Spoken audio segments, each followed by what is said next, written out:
안녕하세요. 이다 생명문화 포럼 2022 우리 사회 생명문화를 묻다 세션 네 번째 기후위기 시대 생명권 운동의 현장 이야기 마당을 진행하는 최준호라고 합니다. 반갑습니다. 기후위기 시대라고 많이들 얘기를 하고 다양한 이야기들이 많이 나오고 있는데요. 그 가운데 우리가 생명권에 대한 이야기들을 함께 나눠보기 위해서 오늘 네 분의 귀하신 분들을 보통 이렇게 어렵게 모셨다고 하는데 저희는 귀하게 모셨습니다. 그래서 네 분 모신 분들 서로 인사 나누고 시작하도록 하겠습니다. 김현수. 네, 에너지기후정책연구소 연구기획위원 김현우입니다. 네, 저는 청년기후 긴급행동에서 공동대표로 활동하는 오지혁입니다. 반갑습니다. 네, 안녕하세요. 서울환경연합 생태도시 전문위원인 최진우입니다.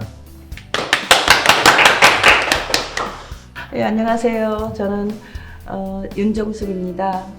녹색연합 상임대표하고 또 60플러스 기후행동의 공동 운영위원장을 맡고 있습니다. 네, 반갑습니다. 저희가 그 생명문화 포럼 네 번째 세션이거든요. 근데 아시는 분들은 아시겠지만 저희가 녹화는 첫 번째로 하고 있어요. 그래서 저희들이 약간 좀 긴장하고 있어도 아마 보시는 시청자분들께서는 처음이니까 저러려니 한번 이해해 주시면 감사하겠습니다. 그래서 전체 오늘 각 선생님들의 이야기들을 먼저 좀 듣고 그다음 공통으로 함께 이야기들을 좀 질문을 나누면서 함께 토론하는 시간으로 갖도록 하겠습니다. 그럼 먼저 김현우 위원님부터 발제를 좀 부탁드릴까요? 오늘 저희가 나눠야 될 얘기가 어디부터 어디까지를 다뤄야 될지 굉장히 쉽지 않습니다만 준비했던 이야기 몇 개 좀 꺼내 보겠습니다. 요즘에 그 화두 중에 하나가 인류세라는 것이죠. 그러니까 인류가 만든 또 인류가 주인공이 된 질시대라는 뜻입니다. 지구의 역사가 46억 년 정도 된다고 하는데 우리가 잘 아는 고생대, 중생대, 신생대 이런 시대가 있었고 백악기, 페른기 이렇게 작은 시대도 있었고 더 작은 시대로 홍적세, 충적세, 현세, 홀로세 이런 이야기를 하고 있습니다. 그런데 지질학자들, 층사학자들, 또 기후학자들이 더 이상 이러한 기존의 질시대로는 지금의 시대를 특징 짓기가 어렵다고 얘기를 하면서 인류에 의한 지질 시대가 열렸다고 얘기를 합니다. 그런 어떤 기준으로는 1945년에 핵실험을 드는 사람도 있고 플라스틱이라는 증거 또는 닭뼈가 엄청나게 나온다는 그런 여러 가지 증거도 있습니다만 이 과학자들이 결론적으로 강조하는 것은 인류세의 가장 큰 특징은 인간의 활동으로 인한 대기중 온실가스 농도의 급격한 증가 그리고 그것으로 인한 급격한 기후 변화가 6번째 대멸종을 가져올 가능성이 높다고 하는 것이죠. 그러니까 이제까지 5번의 큰 대멸종, 생물의 대멸종이 있었는데 한 번 더 그리고 인류가 포함되는 대멸종이 다가올 수 있다고 얘기를 하는 겁니다. 근데 여기서 이제 초점이 기후변화 그리고 온실가스 농도, 그다음 화석연료 이렇게 초점이 되고 있지만 저는 이걸 조금 좀 크게 봐야 된다고 생각을 합니다. 말하자면 이제까지 일정하게 유지되어 왔던 그래서 인간의 어떤 존재와 문명을 가능하게 했던 이 순환이 이제 교란을 당한다는 것이죠. 대표적으로는 산업혁명과 녹색혁명, 농업혁명 때문입니다. 그 전까지 이 탄소가 땅과 대기 중에 일정한 그 양으로 형태로 존재를 해왔었는데 이게 급격하게 CO2 또는 메탄 같은 형태로 이제 대기 중으로 이제 누적이 되는 것이죠. 근데 단지 이것이 온실가스만의 문제는 아닌 거죠. 그러니까 대가속이라고 표현을 하는데 특히 2차 대전 이후에 엄청난 석유, 천연가스, 플라스틱, 철강 이런 것들을 우리가 생산하고 소비를 해왔고 이게 모든 것이 생태계도 교란을 일으키고 사실은 어떤 전쟁이나 빈곤, 갈등 같은 형태로 사회도 교란을 일으켜 왔던 것이고 이게 이제 누적이 되면서 극단적으로 가는 것이죠. 근데 저는 여기서 그러면은 6번째 대멸종이 실제로 우리한테는 어떤 의미인지도 좀 구체적으로 짚어봐야 된다고 생각을 합니다. 왜냐하면은 1.5도 티핑 포인트를 많이 이야기를 하는데 티핑 포인트를 넘는다고 갑자기 지구 전체가 불바다가 되거나 빙하 시대가 되는 그런 하루아침에 대멸종이 오는 것은 아니거든요. 공룡의 대멸종도 사실은 몇십만 년 동안 진행된 과정입니다. 근데 그렇다고 우리가 몇십만 년 동안 괜찮은 게 아니죠. 왜냐하면 그때에 비할 수 없이 급격하게 온난화, 기후변화가 일어나고 있기 때문에 우리한테 정말 일생 안에 닥칠 수 있고 또 많은 사람들은 경험하고 있는 그러한 이미 다가온 위기인 것은 분명합니다. 그러나 여기서 우리는 단지 탄소 중립이라는 목표, 그게 뭐 450ppm이든 400ppm이든 350ppm이든 그 다음에 석탄과 석유, 천연가스의 일정량 이런 데만 어떻게 주목을 해서는 안 된다고 생각을 합니다. 이러한 모든 것들을 초래한 어떤 그 손안의 고리가 깨진 것, 균형이 깨진 것, 그것이 이제 인간 자체 모두의 책임은 아닌 것이죠. 어떤 그 이 계층 계급 간의 문제도 있고 권력의 문제도 있고 그런 구조와 제도로 만들어진 그런 것들입니다. 그런 것들을 전반적으로 돌아보는 게 티핑포인트의 의미가 아닐까. 그러니까 2050년에 탄소 중립을 이루고 1.5 티핑포인트를 막는 것뿐만 아니라 우리의 존재와 생명을 다시 생각하고 돌아보고 그래서 저는 그 체제 전환이라는 얘기를 많이 하잖아요. 기후 변화가 아니라 체제가 변해야 된다. 근데 그 체제 변화라는 것이 정말 어떻게 우리한테 이해되고 소통되고 우리 어떤 실천과 큰 변화로 나아갈지에 대해서 조금 더 구체적인 얘기를 해야 될 때가 아닌가라는 생각이 들고, 그래서 이러한 기후 위기라는 것은 우리 생명의 진짜 현장, 인간의 어떤 존재의 본질을 돌아보고 나누는 우리 사회 관계를 변화시키는 그런 기회이기도 하다. 그런 점을 조금 더 강조하는 게 중요하다고 생각을 합니다. 네, 고맙습니다. 김현우 위원님께서 기후위기 시대에 우리가 그 운동의 현장에서 하는 그 근본적인 부분에 대한 총론적인 제안과 고민들을 함께 나눠주셨고요. 다음은 오지혁 대표님 발제 부탁드리겠습니다. 네. 먼저 제가 이다에서 이 발제 제안을 받았을 때 처음에 좀 고민을 많이 했던 것 같습니다. 이 생명권이란 무엇일까? 사실 이제 기운동을 하면서 제가 뭐 이렇게 깊이 고민해 본 주제는 아니었고, 저는 보통 이제 온실가스를 어떻게 감축할 수 있을까? 그리고 그와 관련된 뭐 농업이든 에너지든 교통이든 각 부문별로 이제 감축 정책을 어떻게 실현할까? 그런데 조금 더 관심이 많았었던 것 같아요. 그래서 예전에 이제 조효재 교수님이랑 같이 이제 뭐 기후 인권 관련된 뭐 세미나에 한번 참석을 했던 경우가 있는데, 그때도 좀 비슷한 심정이었던 것 같습니다. 인권이란 뭐지? 사실상 생각해보면 우리가 다 이걸 기후위기가 생명권이 침해받고 또 생명의 위기라고 하는 이제 그런 문제인데, 실제로 왜 그것들이 보호받아야 되는지, 그것이 무엇인지에 대해서 얘기를 하라고 하면 조금 이제 매이는 부분이 있어서 그것들에 대해서 좀 생각을 해보는 계기가 되겠다, 그런 마음으로 오늘 조금 참석을 했고요. 생명 감수성 혹은 이제 생명 존중 공동체란 무엇일까라는 얘기를 했을 때 사실 아직도 저는 정확한 답을 찾지는 못한 것 같습니다. 근데 이제 이게 단순히 뭐 인권에 대한 문제 혹은 이제 동물의 방에 대한 문제 아니면 생물 다양성, 녹색 평화, 이 중에 한 가지만을 얘기하는 것은 아니다. 이 모든 것들을 뭔가 하나로 좀 엮어내는 폭넓은 개념이 바로 이제 생명권 그리고 생명 감수성이 아닐까, 이런 생각이 들었고요.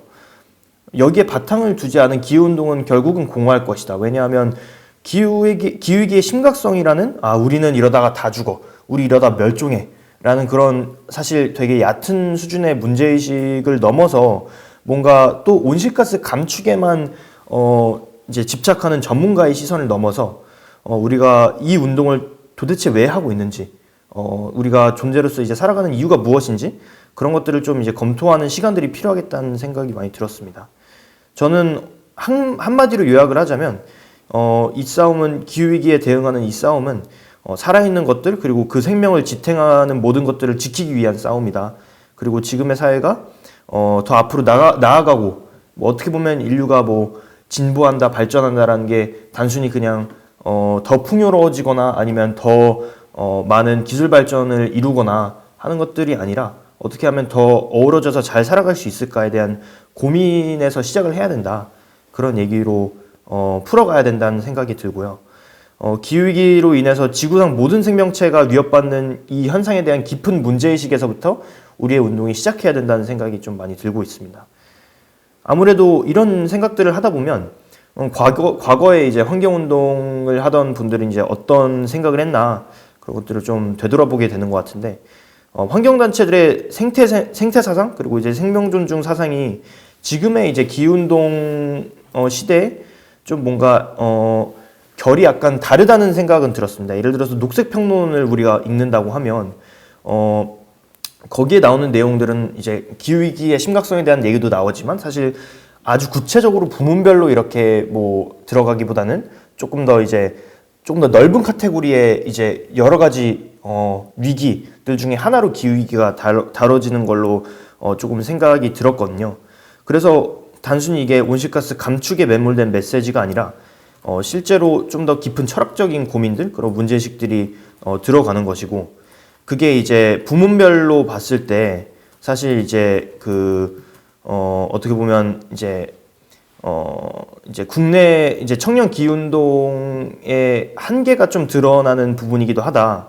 그래서 이제 오히려 청년 활동가들이 지금까지는 되게 좀 전문가가 되려고 했다.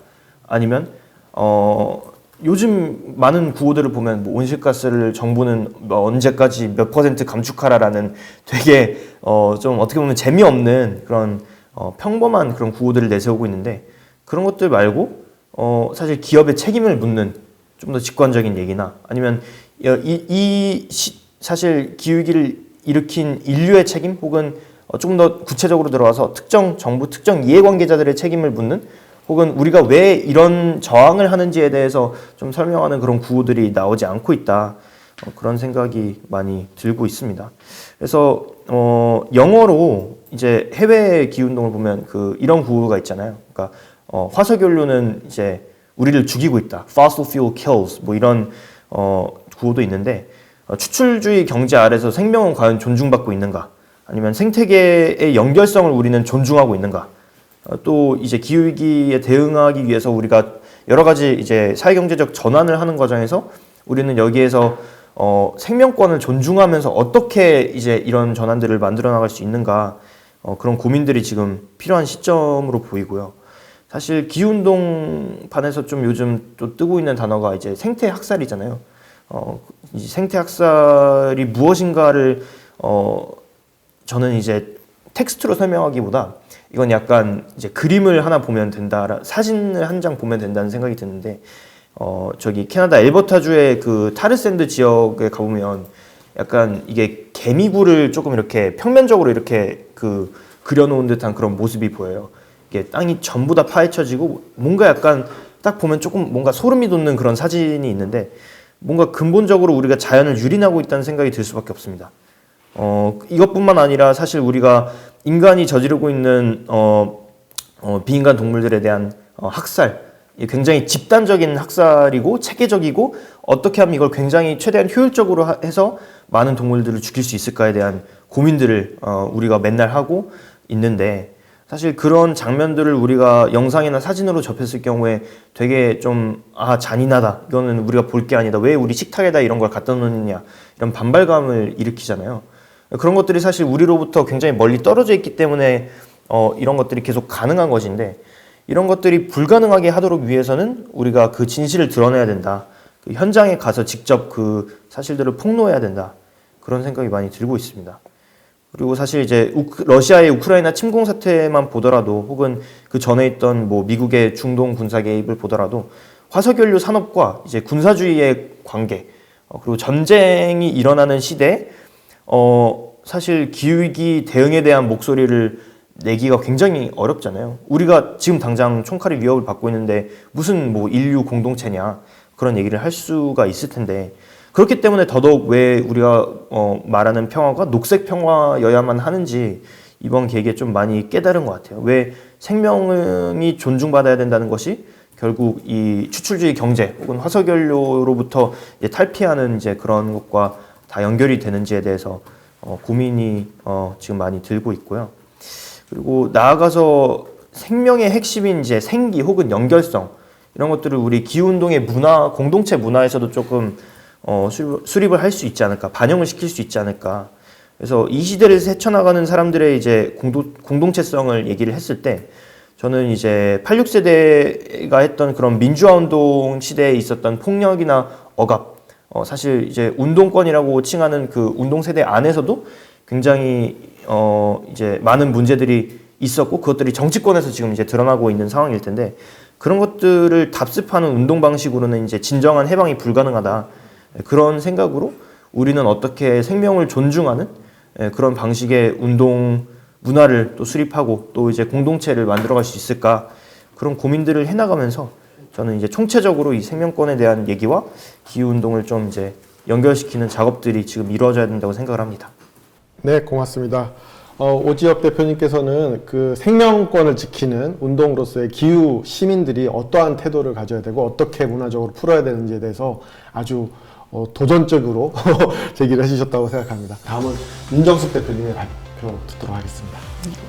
네, 저는 기후 위기로 사라지는 생명들이 우리에게 말하는 것이라는 주제로 말씀을 좀 드리고 싶습니다. 기후 행동의 여러 분야에서 많은 그 키워드가 그 탄소 중립 그리고 에너지 전환 이렇게 집약되는 것 같습니다.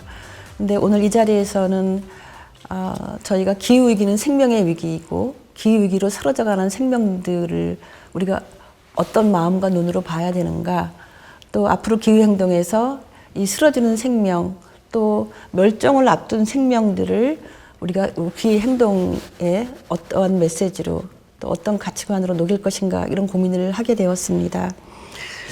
사실 녹색연합에 수많은 현장 보고서가 있는데요. 최근 한 몇 년 동안의 현장 보고서의 키워드 혹은 제목으로 떠오르는 게 사라지고 있다, 앓고 있다, 실종되었다, 떼죽음이다 이런 표현들이 반복적으로 나옵니다. 제주도에서는 미역 실종 사건이라고 부를 만큼 그 바다의 숲이 사라진다는 얘기, 그거는 뭐 점점 더 심각한 보고서가 매년 올라오고 있습니다. 바다의 숲이 사라지고 있다. 그 다음에 갯녹음 때문에 제주도 그 해안에 그 하얀 바위가 전부 다 하얗게 백화 현상으로 변하고 있다. 뭐 이런 얘기들이 보고가 되고 있습니다. 그뿐 아니죠. 기후 스트레스 때문에 뭐 구상나무나 그 침엽수 고사가 가속화되고 있다. 그래서 심지어는 나무들의 무덤이란 표현까지 올 정도로 우리가 바다를 보든 하늘을 보든 땅을 보든 숲을 보든 거기에 생명이 사라지고 있는 것을 알고 있습니다. 그러나 우리가 그것이 기후행동과 관련해서 에너지 전환과 관련돼서 그런 전략적이고 또 굉장히 우리가 해야 될 방향에 대한 커다란 그 정책적인 얘기는 하지만 우리가 지금도 진행되고 있는 생명의 쓰러짐에 대해서 또 생태계의 황폐함이 또 우리의 삶에 어떻게 돌아오는 거에 대한 생각들은 그렇게 늘 하거나 깊이 있게 하지 못하고 있는 건 사실인 것 같습니다. 최근에 저희가 다 충격을 받았을 텐데요. 그 제주도 곶자왈 에서 그 한 기업이 제주자연 체험파크를 조성하겠다는 사업 계획이 최근에 제주도 의회를 통과했습니다. 충격이 아닐 수 없습니다. 곶자왈 홈페이지에 보면 이렇게 쓰여 있습니다. 아낌없이 주는 생명의 숲 곶자왈 이렇게 해서 소개를 하고 있습니다. 그 생명의 숲이라고 우리가 느끼고 늘 가서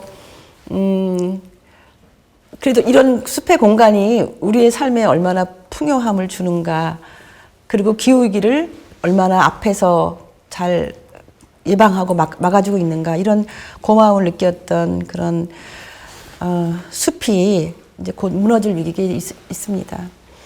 앞에서 본 것처럼 정말 기후위기 때문에 사라지고 앓고 있습니다. 실종되고 있습니다. 저는 이런 보고서지만 이 보고서가 말하는 것, 사라지는 생명이 말하는 것들에 대해서 귀를 기울이는 것이 저는 기후행동의 또 다른 연결점이 아닌가 싶습니다.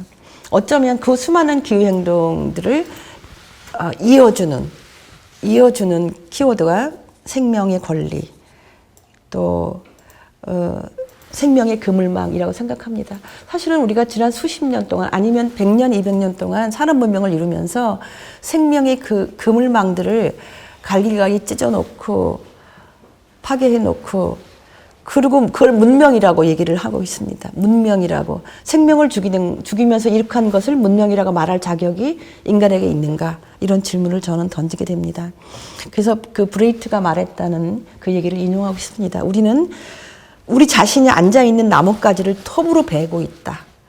정말 굉장히 놀라운 통찰이기도 하고 굉장한 경고이기도 하다는 생각이 좀 들었습니다. 우리가 앉아있는 나뭇가지를 베면서 문명을 이룩하고 성장을 이룩하고 왔다는 것입니다. 그래서 저는 우리가 이제 우리가 생명의 그물망 속에 연결되어 있는 이 지구상의 생명의 존재 중에 하나라는 그 감각을 일깨우는 게 너무 중요하지 않을까. 그리고 우리가 하는 수많은 그 기후 행동들이 사라져가는 생명을 살리고 또 곧 멸종될 그 수많은 생물들에 대해서 우리가 어떻게 그 사람들과 함께 사는 지구로 다시 돌이킬 수 있을까라고 하는 조금 더 근원적인 고민들을 해야 되지 않을까 싶습니다. 사실 올해 1월 19일 날 60+ 기후행동이 창립되어 있습니다. 저는 이 노년 세대, 산업화 세대, 경제 성장만이 유일한 답이고 낙수 효과로 모두가 잘 살 거라고 생각했던 우리 세대가 이뤘던 그 물질적 풍요의 그늘, 물질적 풍요 뒤의 황폐함, 그것을 다음 세대가 밀어놓고 우리가 지금 60을 넘기고 있는 우리들이 이러면 안 되겠다. 손을 잡아야겠다. 젊은 세대랑 아니면 다른 모든 세대랑 그렇게 해서 만들었는데요. 사실 세대적으로 보면 생명에 대한 감각, 우리가 생명의 일부고 그물망 안에 있다는 거, 그런 것에 대한 그리고 모든 것이 연결되어 있다는 거, 이런 거에 대한 감각은 다른 어떤 세대보다는 좀 있는 것 같아요. 모여서 이런 얘기하면 금방 공감을 하고 우리는 다 연결돼 있어. 그래서 우리가 하는 모든 행동도 연결해서 그리고 모든 생명이 자기가 생긴 대로 살아날 수 있도록 하는 거, 그거 기후행동 아닌가? 이런 말을 할 때 굉장히 금방 공감하는 걸 느꼈습니다. 저희는 사실은 경제성장과 신화를 만들어낸 세대이고 그리고 지금은 주류사회의 권력과 부를 갖게 된 세대 중에 굉장히 핵심적인 세대입니다. 저희는 이렇게 했던 성장의 방식 그리고 문명이라고 말했던 방식에 대해서 아주 생명의 그 문화, 살아있는 것들에 대한 감각을 살리면서 저희 방향을 틀어야 됩니다. 더 시간이 없고 지금 어쩌면 21세기 말에 우리 동식물 모든 생명의 50%가 사라진다는 경고가 끊임없이 보고서에서 언론에서 나오고 있습니다. 그리고 IPCC 보고서는 1.5도 우리가 잘 지킬 수 있을까 이렇게 회의적으로 몇 년 만에 보고서가 나오고 있습니다. 저는 이제 저희 특히나 저희 세대로서는 사라져가는 것들의 생명들이 하는 말을 귀담아 듣자라고 말하고 싶고요. 그리고 기후행동은 생명을 살리는 행동이라고 말하고 싶습니다.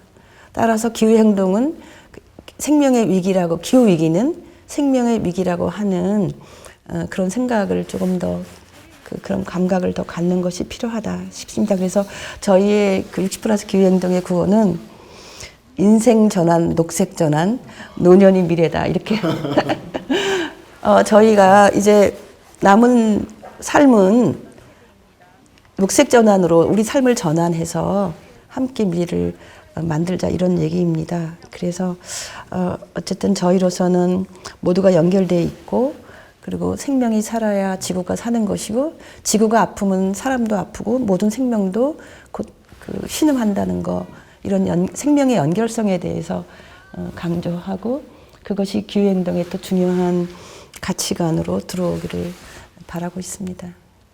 이만 마치겠습니다. 네, 감사합니다. 윤정숙 대표님께서 생명의 연결성이란 부분들을 좀 강조해 주시면서 기후위기가 결국 생명의 위기다라는 말씀을 해주셨습니다. 다음은 최진우 위원님께 발제 부탁드리도록 하겠습니다. 오늘 저희 대담 주제가 이게 기후위기 시대의 생명권 운동 현장이잖아요.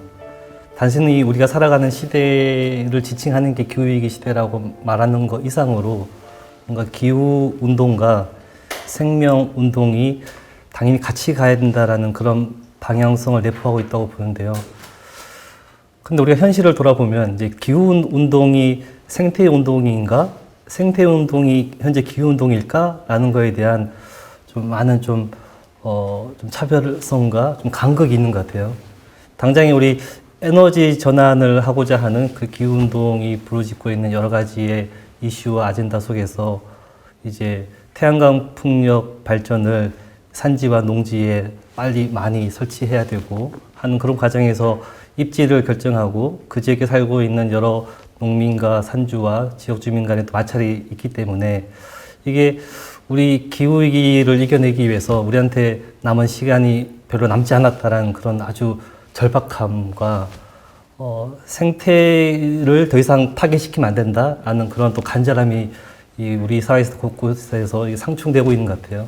그만큼 이제 사실 뭐 기후 운동 자체가 우리 인류가 끝까지 잘 안정적으로 살아남아야 되고 또 그것이 당연히 자연이 잘 지켜져야 되고 생태계가 안정적으로 유지돼야 되는 같은 맥락인 건데 일정 부분 좀 갈등, 충돌이 되고 있는 부분이 있어서 저도 결국에는 생태 보존 운동이 기후 운동이 되어야 되는 거죠. 그래야지만 그런 것들이 같이 마련할 수 있는 건데 그래서 이번에 이런 생명권에 대한 운동 자체가 기후 정의에서 어떻게 그런 부분이 잘 담겨질 수 있을 것인가에 대해서 좀 논쟁을 할 수 있고 담론을 키워갈 수 있는 중요한 계기가 될 거라고 봅니다.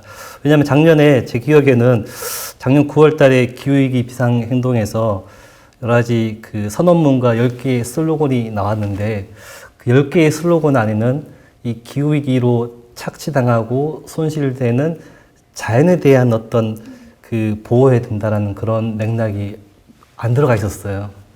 그래서 어쨌든 에너지 전환 측면의 기후 운동에서 이 생태보존 운동이 같이 포함이 되어야지만 실제에 우리가 염원하는 그런 사회를 바꿔낼 수 있겠다. 그런 측면에서는 기후 정의에 기후 위기로 인해서 피해받는 비인간 생물에 대한 보호를 우리 인간이 더더욱 노력을 해야 된다라는 것이 잘 우리가 담겨져야 될 것이고요.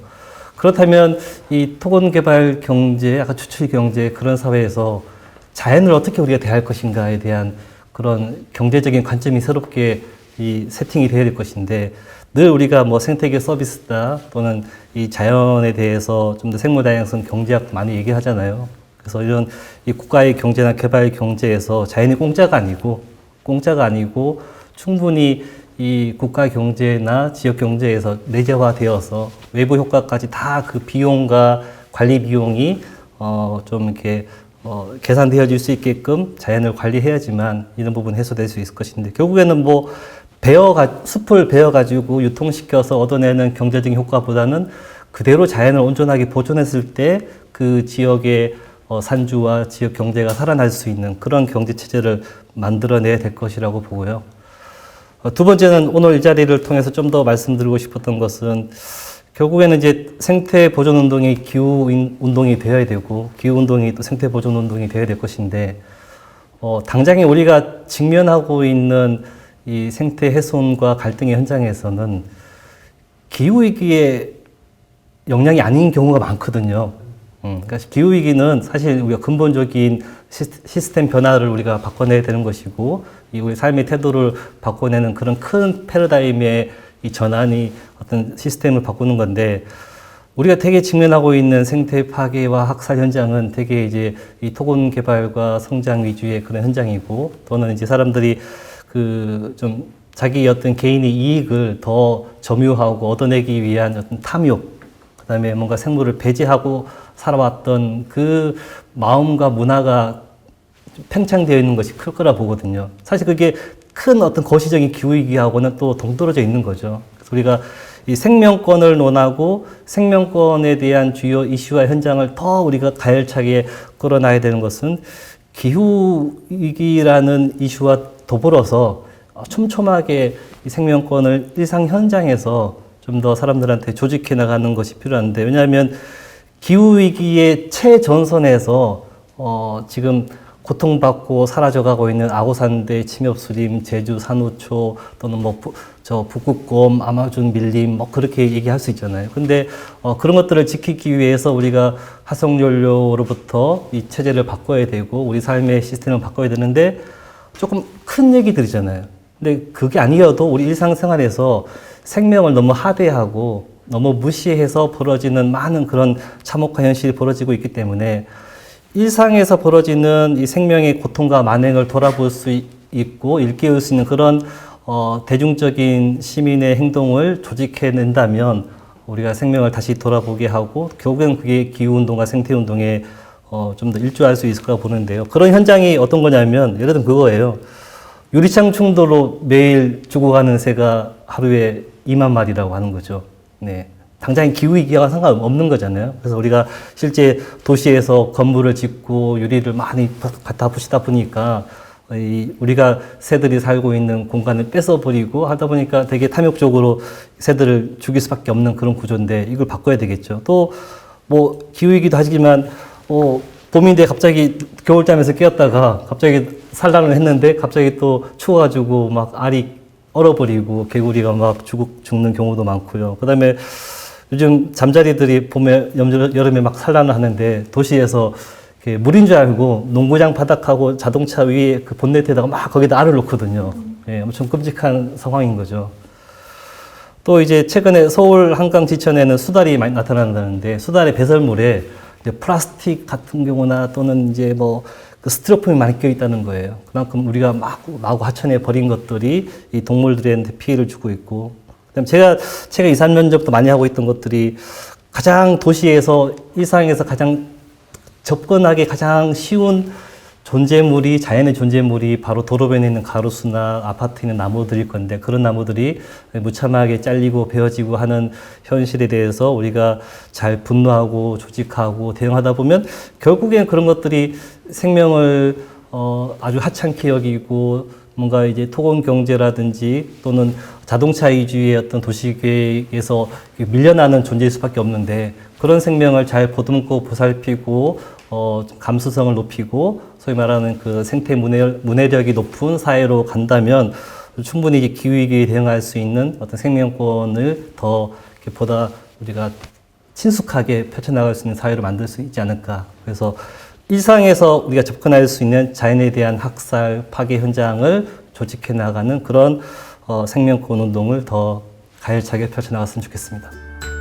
네, 그 최진희 박사님 발언까지 잘 들었고 이제부터는 저희들이 함께 토론하는 시간을 하겠습니다.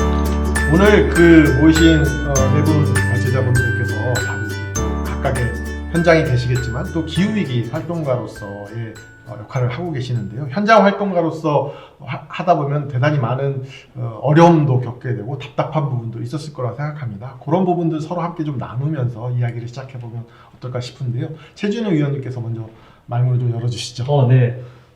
위기에 처한 생물이나 중요한 생태 서식지를 보호하자고 주장하다 보면 현장에서 부딪히는 경우가 많이 있었거든요. 예를 들면 개발 사업 현장에서 습지를 꼭 지켜냈어야 하기 때문에 거기 살고 있는 멸종위기 야생동물인 금개구리, 맹꽁이 이런 게 있으니까 개발할 수 없습니다. 이게 지켜야 됩니다라고 막 요구하면 이 개발을 염원하는 지역 주민이나 토지주들은 플랜카드를 걸어요. 사람이 먼저다. 우리가 금개구리보다 개구리보다 못하냐라고 이렇게 대응을 하면서 마치 우리들을 너희들은 사람보다 동물이 더 중요한 사람이냐라고 이렇게 힐난을 하기도 하고요. 또 한 번은 이런 경우가 있었어요. 그러니까 2년 전에 덕수궁 그 담벼락에 있는 플라타나스 가로수를 시에서 이제 베려고 했었거든요. 그래서 제가 이제 그런 아직 베어서는 안 된다. 훨씬 이 그늘도 주고 사람들한테 많은 기억을 줬던 중요한 나무다라고 막 욕을 하니까 공무원들은 이렇게 얘기하는 거예요. 너희들은 생명만 중요시 여기는 거지. 우리는 도시를 관리할 때 교통량도 고려해야 되고 보행자도 고려해야 되고 문화재와의 상충과도 봐야 되고 종합적으로 다 보고 판단해야 되는데 생명만 얘기하는 것은 너무 단편적인 주장이에요 라고 하는 거예요. 그래서 항상 이 생명권을 주장하고 뭔가 호소하고 뭔가 우리가 목표라고 하는 거에 대해서 단지 너희들은 생명만 챙기려고 하는 사람들이라고 편협하게 약간 낙인 찍히려고 하는 그런 프레임에 속했던 경우가 좀 있었습니다. 그렇군요. 사실은 생명이 가장 큰 카테고리고 나머지 것들이 더 부수적인 건데 역전 현상이 벌어졌는데 대표님도 이런 경우 많으시죠? 네. 지금 말씀을 좀 받아서 하면 그게는 그 인간과 인간 아닌 생명들, 지구상에서 존재하는 숨쉬고 스스로 증식하는 모든 것들을 생명이라고 보면, 그러니까 지금은 인간 생명 따로 있고 인간 아닌 생명들 따로 있고 우선순위는 인간 생명이고, 그래서 생명 안에 위계를 지금 갖고 있는 게 굉장히 우리들에게는 너무나 익숙하고 당연한 것 같아요. 그래서 선택하라 그래서 모든 생명인데, 그리고 인간 생명이 이 자연 생명과 그런 생명들이 건강하게 연결되어 있기 때문에 그들이 건강하게 잘 살아 있고 공존할 수 있고, 그래야지만 이게 이제 뭐 기후기니 아니면 생명권이 잘 지키고 이런 건데, 지금 말씀하신 것처럼 저도 많이 겪는데요. 선택해라. 인간이 먼저지. 심지어는 동물권 반대하는 사람은 너는 개가 더 중요하냐? 뭐 이렇게 생각하는 거죠. 그래서 이걸 살아있는 것들은 같이 살아야지만 더 다양성을 이루고 생명에 대한 그 서로의 의존성, 공생의 감각 이런 것들 속에서 커지는 거라 생각이 드는데, 여전히 저도 도전을 받고 있고요. 또 하나 저는 이제 60+여서 베이비 부모 세대잖아요. 그리고 저희는 전형적으로 정말 압축 성장을 이룬 세대예요. 그거에 대한 자부심이 엄청 커요. 우리 또래는. 야, 내가 저거 한강 만들고 뭐 아파트 내가 소장이었었고 뭐 이런 얘기 자부심에 차서 얘기하잖아요. 중동 건설했고. 그래서 그렇게 성장해요. 심지어는 우리 세대는 그러니까 50년대 초반 태어나서 60년대 한 초중반까지 세대이기 때문에 우리 세대에 처음 지하철을 타보고 시승한 세대고, 강남 아파트 처음 만든 세대이기도 하고요. 우리 세대에서는 처음으로 석탄 화력 발전소를 건설하는 걸 본 거야. 10대 때. 원전도 보고. 그러니까 그 세대가 다 본 거죠. 성장하고. 또 그것이 정말 경제 성장 몇 프로로 매년 이렇게 발표가 되고 뿌듯해하고. 그거를 깨는 게 어려워요. 성장이 우리를 살릴 거야라고 하는 내재화된 그 믿음 같은 거를 깨는 게 굉장히 어렵구나, 그 벽이구나, 그런 걸 많이 느껴요. 물론 60+ 기후행동을 지지하고 막 후원금도 주고 멀지만 마음으로 응원한다 그러고 막 내가 잘 살아왔다고 생각했는데 내가 그렇게 잘 산 것 같지 않아? 이런 말도 올려주고 그러거든요. 그리고 고맙다. 이제라도 너무 고맙다. 이런 얘기를 하시는 분들이 소수 있지만, 아직도 그 많은 분들은 성장주의에 대한 내면화된 신념이 굉장히 강고해서 그거를 생명문화, 함께 사는 생명 그늘망에 우리가 있다는 것으로 이렇게 넘어서는 것이 굉장히 많은 시간과 노력이 필요하겠다, 그런 생각을 하게 됩니다. 오지혁 대표님은 어떤 어려움들을 좀 겪으셨나요? 저도 아무래도 이제 윤정숙 대표님 앞에서 말씀해 주신 것처럼 이제 그 성장 신화라는 것이 저는 이제 조금 다른 형태로 나타날 수는 있지만 지금의 20대 30대들 안에서도 이제 발현이 되고 있다고 생각을 하거든요. 우리가 이제 더 많이 발전을 해야 된다. 한국이 뭐 GDP가 계속 올라야 되고 몇 대 강국이 돼야 되고, 그런 뉴스를 접할 때마다 어쨌든 왠지 어쨌든 한국이라는 국가가 더 치고 나아가고 있다. 혹은 나의 삶이 나아질 것이다. 뭐 그런 기대가 어느 정도 있는 것 같아요.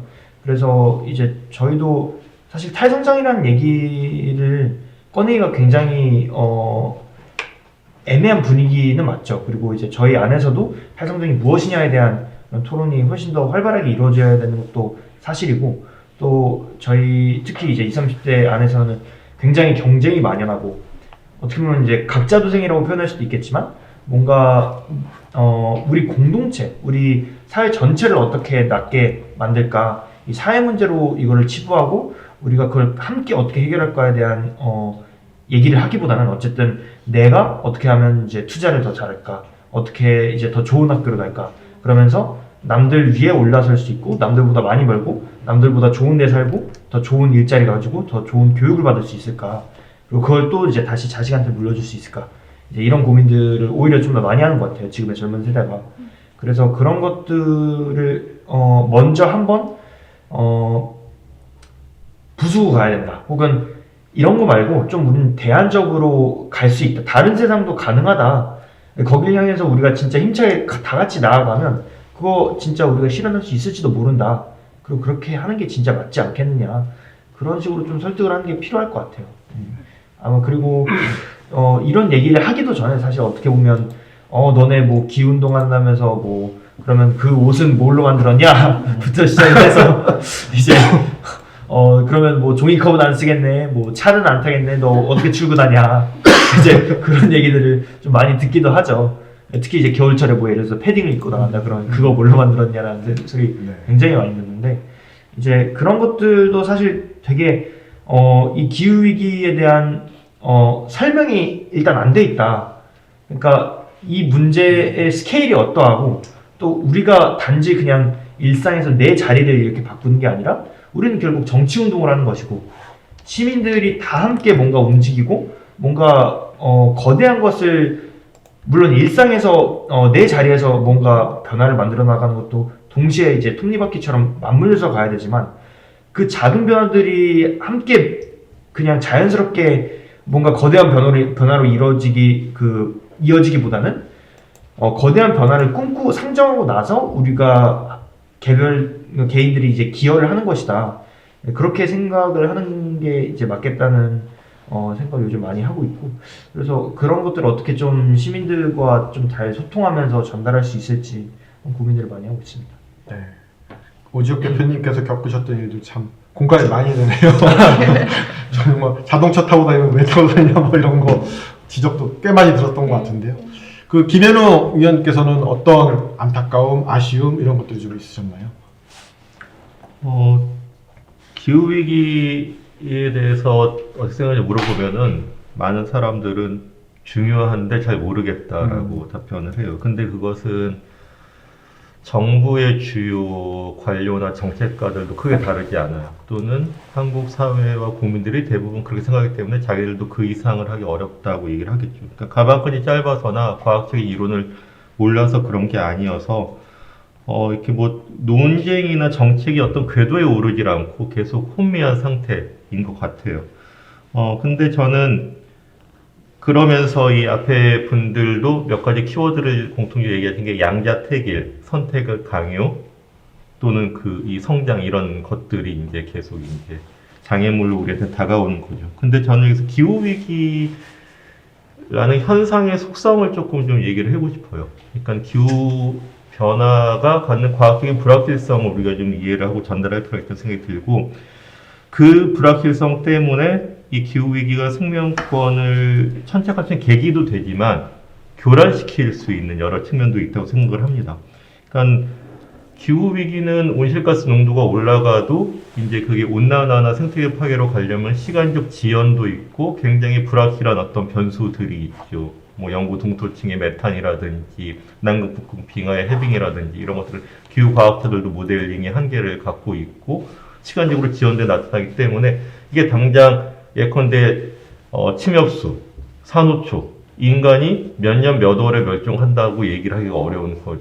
굉장히 차이도 다양하게 있는 것이고요. 또 다른 한편으로는 기후위기에 대응하는 정책들도 효과가 불확실한 거예요. 태양광 풍력을 얼만큼 설치하면은 얼만큼 기변을 막을 수 있느냐. 돈은 엄청 많이 들고 자연이나 생명을 죽이거나 파괴하는 과정일 수도 있어요. 그러나 그게 길게 보면 생명을 살릴 수 있다? 언제 얼만큼 살릴 수 있는데 답변은 굉장히 어려운 거죠. 근데 길게 보면 30년, 50년, 100년 뒤의 미래는 굉장히 크게 달라질 것이고 이 생명의 뭐 단지 가짓수로 환원할 수가 없겠죠. 이런 어떤 가치들은 굉장히 달라질 것인데 그것을 이해시키고 전달시키는 게 굉장히 어려운 것 같아요. 근데 달리 얘기를 하면은 이 생명이라는 게 뭐 그 대중요법 정밀 타격 수술하듯이 누구는 살리고 누구는 고치고 그럴 수 없는 그야말로 그 생명의 그물망 속에 있다는 것을 오히려 인식하고 이해시키지 않으면은 기후변화 대응은 굉장히 파편적이 될 수밖에 없는 거죠. 당장 온실가스 농도가 중요하니까 그러면은 핵발전 핵융합이라도 해야 되는 거 아니야? 뭐 농촌에 그 농민들이 피해를 보거나 금개구리가 죽는다 하더라도 이 태양광을 여기라도 깔아야 되는 거 아니야? 이런 식의 양자택일의 논리가 강요되는 것 자체가 우리한테는 정말 너무 장벽 같지만 그런 장벽 전체를 허물지 않으면 안 된다는 생각이 들고 그 허무는 것의 출발이 성장을 멈출 수도 있어. 또는 멈추고 얘기를 해야 돼. 진실을 대면을 해야 돼. 근데 그런 얘기들 나눌 수 있으면은 그 윤용수 대표님 말씀하셨듯이 고맙다라는 말이 이제 서로한테 전달될 수 있다고 한다면 저는 이야기는 시작될 수 있는 것 같아요. 근데 그렇게 된다면 우리도 좀 큰 변화로 접어들 수 있지 않을까라는 생각을 합니다. 네. 참 운동가 분들이셔서 그 우리 사회의 공고한 그 신화 또는 기득권들과 맞서 싸우는 것에 너무 익숙하시지만 사실 그 과정 하나하나가 너무너무 힘들잖아요. 그 힘든 부분들을 함께 설명해 주셨던 것 같고, 또 마지막에 김현우 위원님께서는 기후위기 이 자체가 너무나 불확실하다라는 부분들의 그 특징까지 설명을 해 주셨습니다. 그 저희가요, 근데 이제 기후위기, 기후변화 문제는 상당히 오래전부터 이 제기대에 왔었잖아요. 그리고 대응이 필요하다라고 국제사회에서도 얘기를 했었는데, 지금 이 시점에서 우리들이 이것을 위기라고 이야기를 하고 위기로서 상황을 맞닥뜨리고 있는데, 과연 이 기후변화를 위기라고 규정하고 있는 그 위기의 본질은 무엇이었는지 혹시 조금 화두를 좀 던져주시면 어떨까 싶은데, 오지혁 대표님 어떻게 생각하십니까? 네. 사실 위기의 본질이 뭐냐고 따져보는 건 되게 좀 어려운 질문 같아요. 왜냐하면 이제 뭔가 이제 얕은 수준에서 이거는 이런 현상이다라고 설명하는 것과 다르게 좀 더 이제 그러니까 온실가스 배출로 인한 이런 현상이 발생한다라는 과학적 설명을 원하는 게 아니라 뭔가 인간이 일으킨 이 위기를 어떻게 인문학적으로도 바라볼 것인가, 이제 그런 설명이 돼야 될 것 같은데, 누군가는 뭐 인간의 탐욕이다, 아니면 뭐 자본주의다, 성장주의다, 뭐 이런 얘기들을 많이 하는 것 같아요. 근데 조금 더 이제 들어가 보면 저는 사실 이런 질문이 들거든요. 이제 지구상에 있는 모든 생명체를 위협하는 이 온실가스 배출 행위와 이 생태계를 파괴하는 행위가 왜 멈추지 않는지에 대해서 우리는 굉장히 좀 상식적으로 좀 고민할 필요가 있다. 왜 인간은 이제 낭떠러지를 향한 이제 공멸의 가능성 앞에서도 계속 악셀레레이터를 밟고 있고, 어쩌다 우리가 이 지경에까지 이르게 됐을까? 그런 이제 고민들을 해야 될 것 같은데, 이제 아마 이런 질문들은 우리의 존재 이유를 꿰뚫는다고도 생각을 해요. 그러니까 굉장히 상식적인 질문이잖아요. 우리가 생존의 위기가 있다면 다른 모든 것들보다 이게 우선시돼야 된다. 근데 사실 그 상식이 이제 통하지 않는 구조이고, 뭐 사실 이제 마치 이제 어른들이 동화책을 읽으면서 어린이들 보고는 읽으라고 하지만 정작 본인들은 이제 거기에 있는 교훈을 이제 받지 않는 약간 그런 느낌이 드는데, 저는 이제 크게 두 가지인 것 같아요. 이제 첫 번째는 아까 말했던 그 위기의식이라는 것이 없다. 그러니까 사실 거기에 따른 동기가 생기지 않는 거죠. 굉장히 이제 피상적으로만 기후변화에 대응해야지, 좋은 거지, 기후변화 대응하는 건. 너네 환경운동하는 거 역시 이렇게 되게 칭찬할 만하고 이 사회에 좋은 일 하는 거야. 근데 그 이후에 사실 그걸 위해서 어떤 걸 포기할 수 있지? 어떤 변화들을 내가 감당할 수 있지? 그런 질문들은 사실 이제 깊이 들어가지 않는 거죠. 위기의식이 있다면 사실 좀 그런, 요즘은 약간 그런 일러스트레이터도 많은 것 같은데, 한번 좀 이제 와닿는 사진을 봤던 게, 손이 있고 그 손에 따라서 이제 점선이 몇 개가 그려져 있어요. 1.5도씨, 2도씨, 그리고 3도씨. 그리고 옆에는 이제 톱이 지나가고 있는 그런 굉장히 좀 이렇게 적나라하게 드러나는 사진인데, 사실 진짜 우리는 그 정도의 위기의식을 갖고 내가 여기까지의 피해를 입는다, 만약에 지금 대응을 하지 않았을 경우, 그런 정도의 생각을 가지고 만약에 기후변화 대응을 한다면 집단적으로 사실 대응을 할 수 있다고 충분히 그렇게 생각을 하거든요. 근데 그게 지금 가장 부족한 지점이 아닌가 생각을 하고, 두 번째는 아마 책임이 뒤따르지 않는 구조이기 때문이 아닌가. 그래서 국제사회에서 우리가 약속을 지키지 않아도 제재가 부과되지 않고, 정부가 뭐 석탄 발전소를 지어도 뭐 사실 사람들이 뭐 들고 일어나는 것도 아니고, 기업에서 뭐 산재가 일어나든 아니면 온실가스가 계속 배출되든 이런 것들을 규제하는 것보다 이제 돈벌이가 계속 우선하는 그런 사회이기 때문에, 이걸 법적으로든 아니면 뭐 사회 운동으로서든 아니면 뭐 다른 방식으로든 그 행위에 대한 책임이 뒤따르지 않고 있다. 그래서 아마 그 두 가지 때문에 이제 기후위기가 계속 심각해지고 있는 상황이 아닐까 싶고, 그래서 이걸 막기 위해서라도 우리는 그런 위기의식을 갖고 또 책임을 부과해야 된다. 그런 생각이 좀 듭니다. 그러게요. 눈앞에 분명히 위기가 있는데 낭떠러지가 있는데 왜 멈추지 않는 걸까요? 왜 안 멈추나요? 김현우 의원님. 아까 그 오적 대표님이 손가락을 비유하셨는데, 근데 손가락이 한마디 잘리면은 위기인가 또는 멸종인가? 어려운 문제예요. 2개, 3개. 저기 생명이라는 게 심장하고 뇌까지만 계속 그 작동을 하면 살아있는 것인가? 근데 또 손톱 밑에 가시가 제일 아플 수도 있잖아요. 그다음에 가시가 단지 그냥 우연히 낀 게 아니라 뭔가 큰 문제의 하나의 발달이다 하면은 심각하게 대응을 해야 될 수도 있는 거죠. 근데 그런 게 굉장히 불분명한 거예요. 그 돈 룩업이라는 영화 많이들 보셨을 텐데 거기에는 6개월의 혜성이 충돌해요.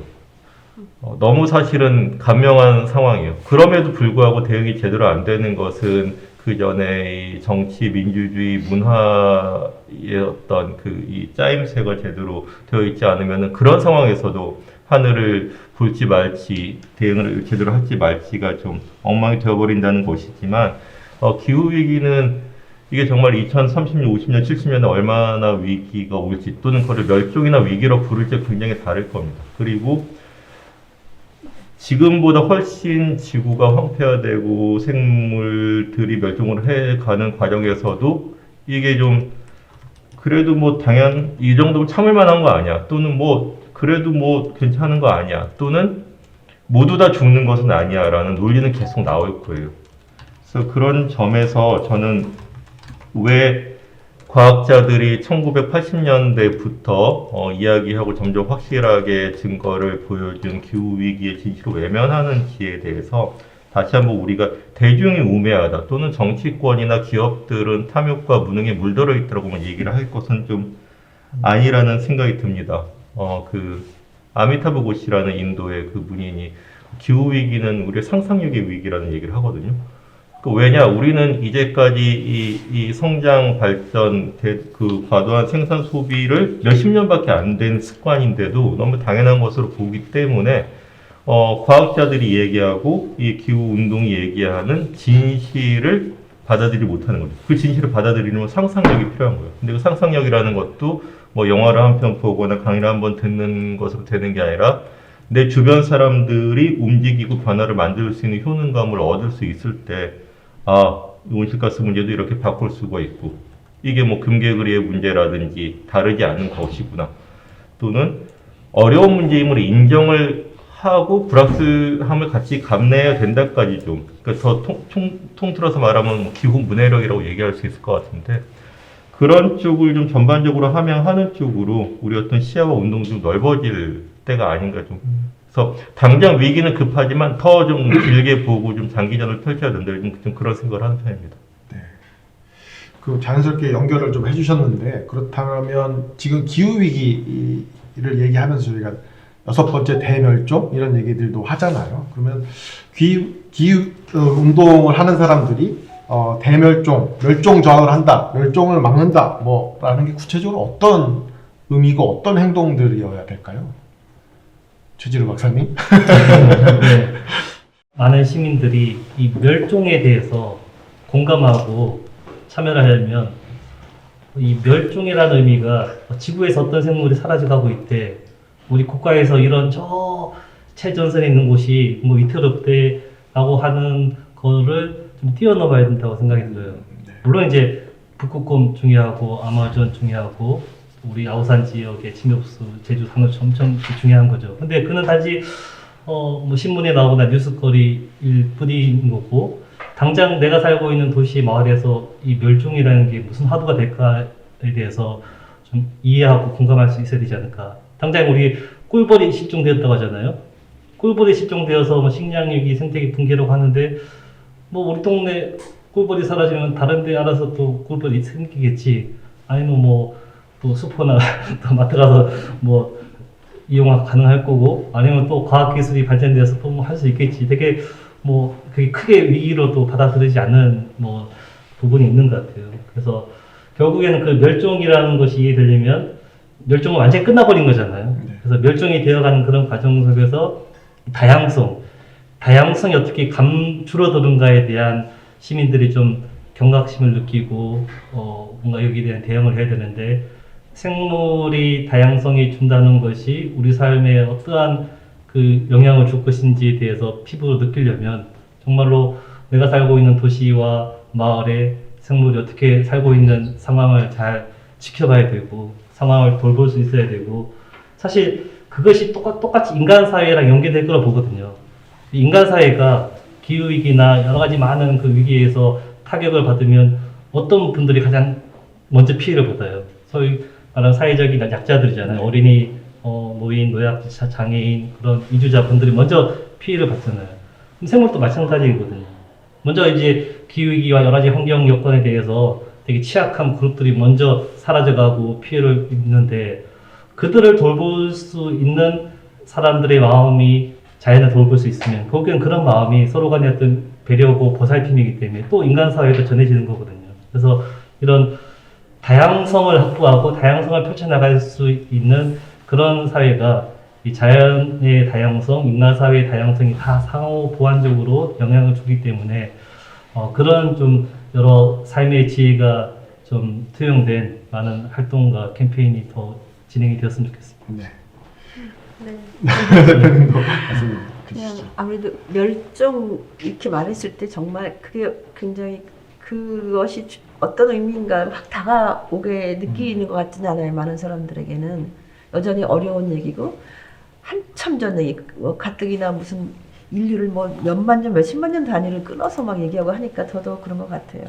그럼에도 불구하고 사실은 저는 그 김정철 선생님이 그런 걸 쓰신 적 있어요. 우리는 보다 많이가 아니라 보다 다르게 욕망되도록 교육되어야 된다는 것 같아요. 그 우리가 교육 받으면서 했던 거 경쟁해야 되고 또 점점 아파트 평수 늘려야 되고 연봉 높아져야 되고 물질적 풍요 이거는 너무 익숙하게 아직까지도 저는 좀 놀랐어요. 젊은 사람들은 더 또 좀 다른 가치관으로 더 많을까 했더니 또 상당히 주류적 가치관이 그대로 굉장히 다 살아서 이제 내려가는 것 같아요. 결국 우리가 생태를 파괴하고 또 1년에 150억 그루의 나무가 없어지는 이 상황이 결국에는 지금 우리가 부메랑으로 돌아오고 있지 않습니까?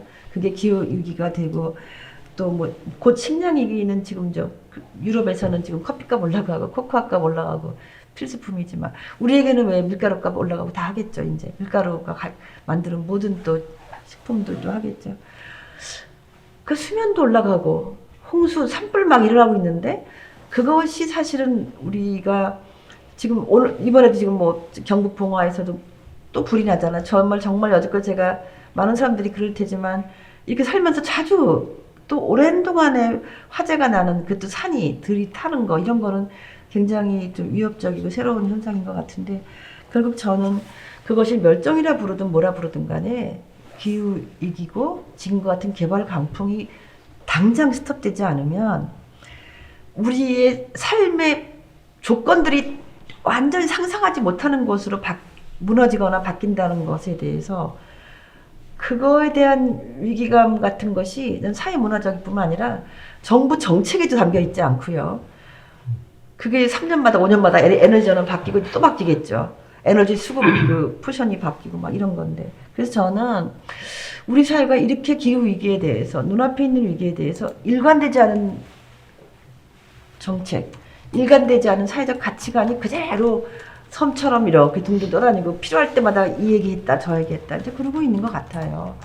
그래서 저는 앞으로 기후행동이라는 것도 그렇게 녹록하지는 않겠다.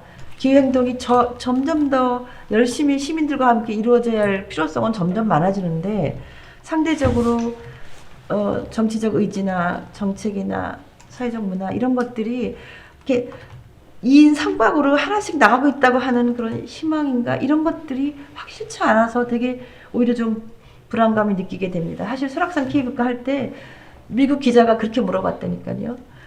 세상에 어떻게 국립공원에 케이블카를 놓을 생각을 하십니까? 이렇게 질문을 거꾸로 물어봐요. 취재하러 왔다가. 그러니까 거기는 이미 국립공원은 그냥 주로 내비두고 사람이 발로 가는 거고 정해진 그 통로에 따라서 이런 거라고 생각하는 문화가 많이 발달된 거죠.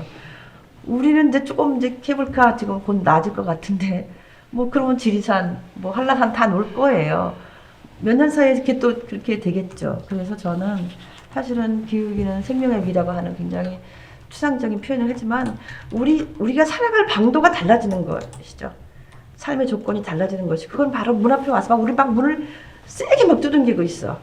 막 두들겨 큰일 났다고 나오라고 정말. 그런데 그렇게 하고 있다는 거에 대해서 저는 정말 전 세대를 다 넘어서 이 막 가슴이 아프도록 가슴이 무너지도록 그런 것들을 느끼게 되는 건 아닐까 싶은 생각이 들어요. 제가 60+ 얘기를 하면 그렇게 많지 않은 것 같아요. 60+ 외국의 사례가 뭐 독일에 조금 있고 뭐 저기 그런데 미국에서 서드 액트라고 하는 조직이 최근에 만들었는데 거기서는 그렇게 얘기하더라고요. 그냥 당신들 60+ 스텝백 하지 말고 스텝업을 하라고 표현해요. 은퇴하고 그냥 가만히 있지 말고 다시 괜찮다. 우리가 이러는 것도 많고 재산도 어느 정도 먹고 살만도 하고 시간도 많고 경험도 많은데 스텝업 하자 이런 얘기를 이제 했던 걸 듣고 사실은 지금 아까 말했던 거 우리의 삶의 조건들이 바뀌는 긴급한 시기에 대해서 저는 정말 너나 없이 한다고 느끼고 막 움직여야 한다는 생각을 요즘엔 점점 더 절실하게 하게 됩니다. 사실은 저희는 이렇게 같이 공감하는 부분들이 있고 이야기를 할 수 있는데 이런 인간이 아닌 비인간 생물종들에 대한 배려나 연대나 이런 것들이 참 기후위기를 통해서 다시 제기되고 이야기되고 하는 것도 너무나 좋은 거고 중요한 시점이잖아요. 근데 한편 이렇게 얘기되는 것들이 어쩌면 인간들 사이에서 그리고 또는 생물종 사이의 다양한 그 차이와 그 안에 실제로 존재하고 있는 권력 관계를 좀 고려하지 않고 또는 외면하는 그런 이야기가 되지 않느냐라고 지적하시는 분들도 좀 있는 것 같아요. 이 부분에 대해서 어떻게 생각하십니까, 김현우 위원님? 차이를 없앨 수는 없어요. 근데 차이를 인식하고 그 차이의 이유와 결과를 공유하면은 저는 많은 문제는 이미 절반 해결이 된다고 생각을 합니다. 일단 이러한 문제, 그러니까 단지 기후 변화가 굶어주는 북극곰과 이 침엽수만의 문제가 아니라 인간 사이 관계에서 비롯된 일이고 인간 사이 관계를 통해서 악화되거나 풀릴 수 있다. 이게 저는 기후 변화에 대한 인권적 접근의 어떤 아이디어라고 생각을 해요. 근데 이렇게 인권적 접근을 하게 되면 그건 결국은 생명권에 대한 접근으로 확대될 수밖에 없습니다. 그러니까 인간과 비인간 사이의 관계, 그 다음에 사실 인간도 최근에 과학적 발견들은 인간이 어디까지 인간으로 확정할 수 있느냐, 인간의 일부를 이루고 있고 필수적인 역할을 하는 미생물들이 상당 부분이라는 거죠. 그래서 그런 인식들이 점점 커가고 있고, 그리고 또 하나는 이런 문제들을 이해하고 대응함에 있어서 좀 위험한 함정들이 있죠. 그러니까 어떤 특정한 온실가스 농도에만 집중을 한다든지 자꾸 이렇게 되면은 생태 파스팅 같은 것도, 그러니까 당장 완전히 독재적인 어떤 권위주의로 이걸 해결을 한다든지 아니면 그러니까 되게 비민주적인 이 테크노크라트의 과학기술, 지구공학 같은 걸 해결한다든지 이런 함정에 빠질 수도 있는 거고, 또 다른 한편으로는 이게 굉장히 단일한 가치로 해결될 수 있으리라는 것도 굉장히 위험하거든요. 예를 들어서 자연으로 돌아가야 된다. 청빈한 삶을 살자. 그러면 누구한테는 그게 되게 호소력이 있을 수 있지만 또 다른 사람들한테는 누릴 것 다 누린 사람들이 이런 얘기한다. 누릴 것 다 누린 제1세계가 이런 얘기한다. 또는 한편으로 청빈 얘기하면서 한편으로는 또 그린워싱에 도움을 얻는 거 아니야? 이런 의구심도 있을 수 있고, 그러면 우리 유효한 어떤 논의 행동들이 다 발목이 잡히게 되는 것이죠.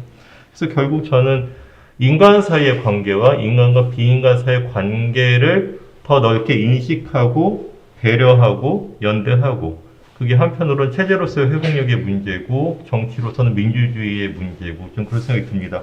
최근에 독일 언론인들이 쓴 책 중에 한 책을 보니까는 기후변화에 대한 과학적 사실을 쭉 앞에서 얘기를 해요. 근데 대안으로 쭉 이렇게 얘기를 하는데 거기 민주주의의 근육 키우기가 대안으로 나옵니다. 되게 좀 인상 깊게 읽었고요.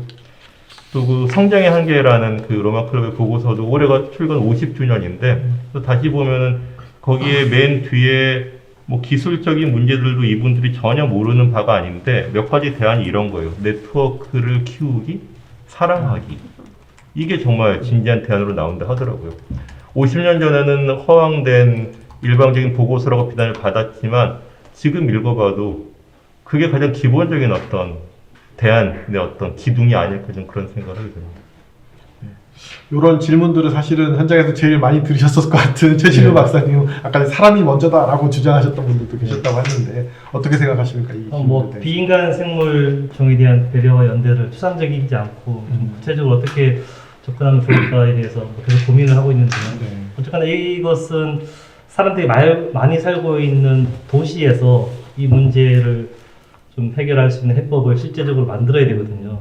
그래야지만 이게 이렇게 에너지를 많이 쓰고 복잡하게 살아가고 이곳에서도 우리가 자연과 함께 뭔가 공생해 가면서 지혜롭게 살아갈 수 있는 그런 길을 만들어야 되는데, 일단 우리가 가장 일반 사람들이 좀 체감할 수 있는 생물의 대상이 나무이기도 하고, 그다음에 새이기도 하고, 뭐 개구리, 뭐 꿀벌, 그런 생물 종이 이런 도시에서도 함께 살아갈 수 있도록 도시 계획을 바꾸고 어떤 마을을 좀 바꿔낼 수 있는 그런 이제 활동들이 여기저기 벌어지는 것들을 저희가 좀 촘촘하게 이어질 수 있는 게 필요한데, 물론 이제 우리 사회에서도 정말 이 생태 보호, 생태 보존 운동의 최전선이 곳곳에 있잖아요. 당장 뭐 이 공항을 만든다, 또는 갯벌을 매립한다, 또는 케이블카를 놓겠다 하는 것들도 그런 것들을 더 우리가 막기 위해서라도 일상에서 시민들이 이런 생태 보존 의식이나 자연에 대한 소중함을 알아야 되는데, 그 의식을 깨우치는 거는 저는 이제 일상생활 공간에서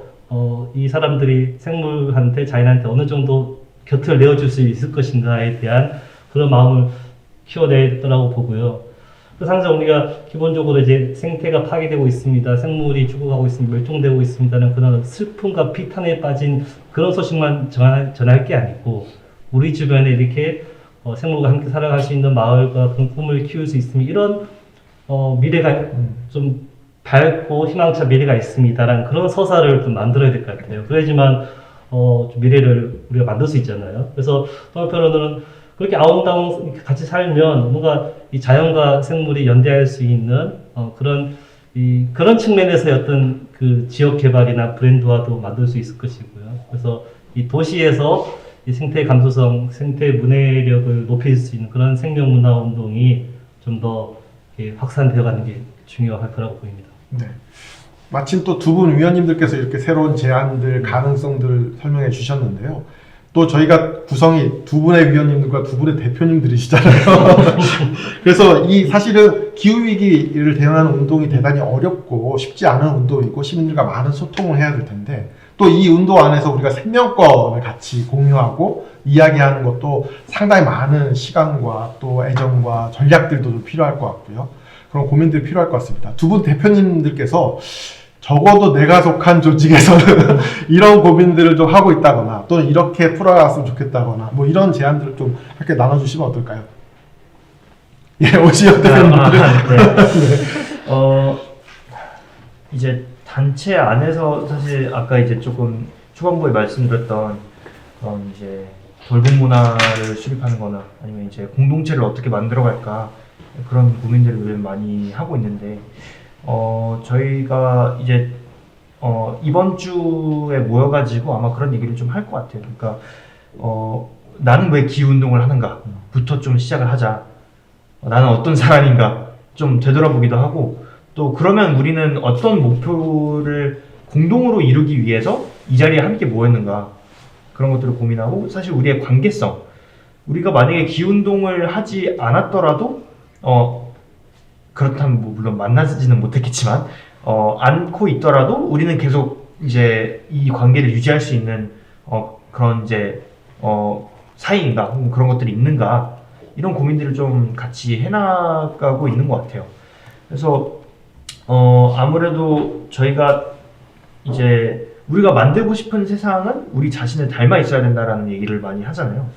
그러려면 결국에 이제 아무런 감수성 없이 사실 운동을 하는 것 자체가 그리고 이제 바로 옆에 있는 동료나 아니면 이제 바로 옆에 있는 시민들과 뭔가 좀 진심으로 이제 소통하고 상호작용하고 서로 이제 돌보는 문화 없이 과연 이제 그런 변화들이 가능할까?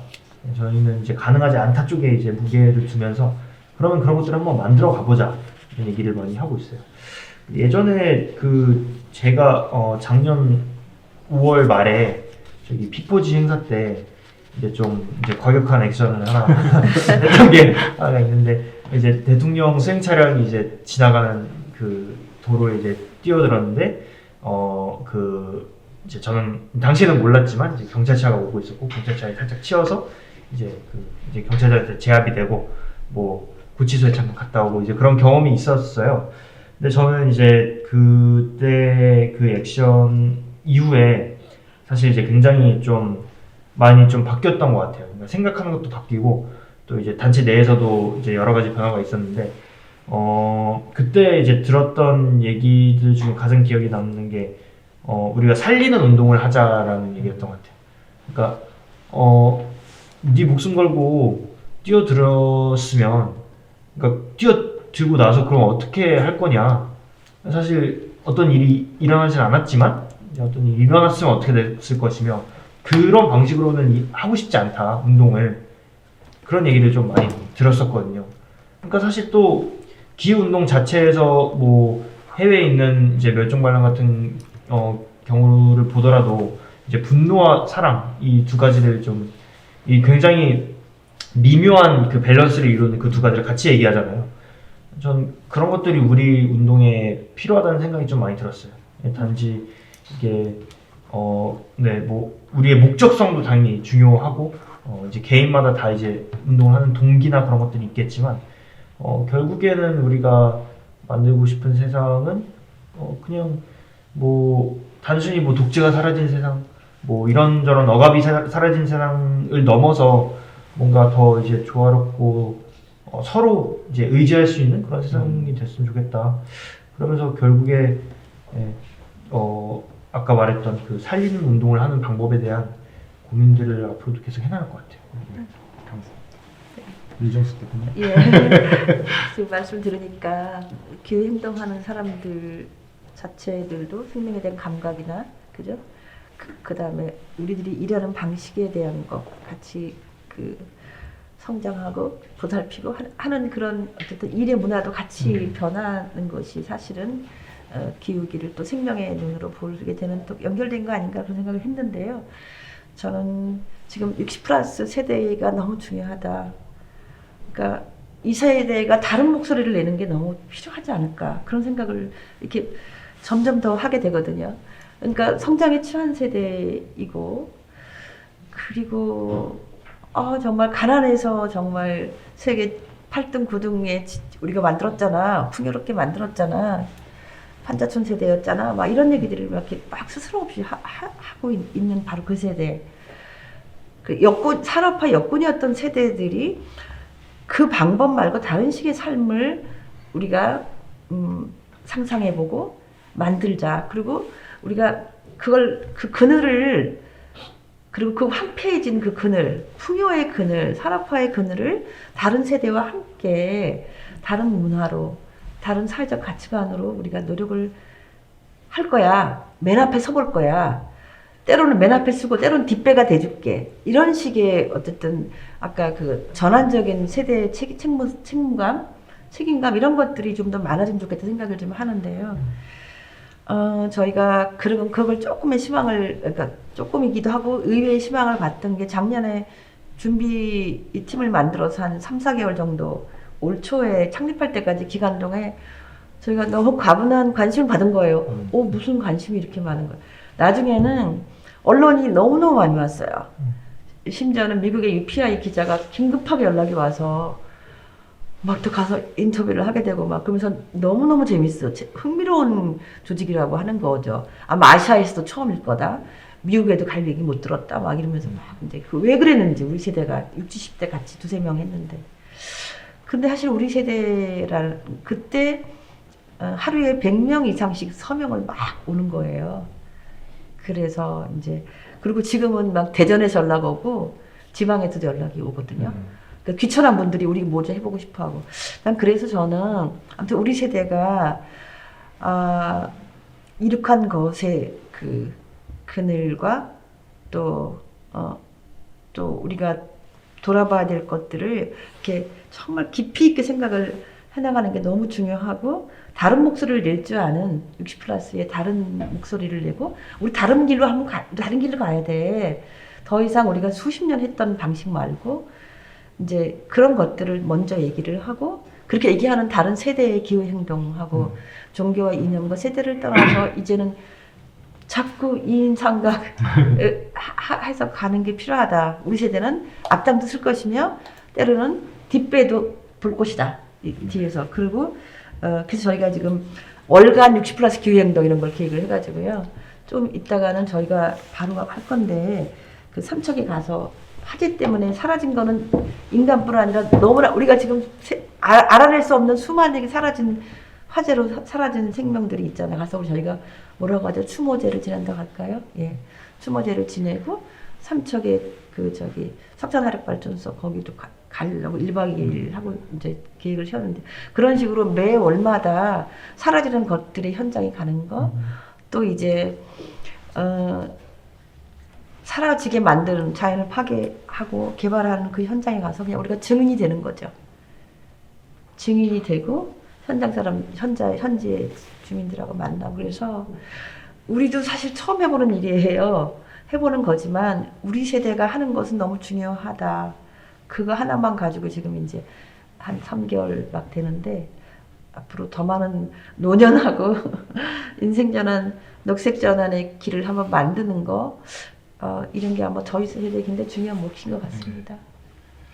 네, 그 두 분 대표님의 멋진 각오 그런 것까지 다 들었고요.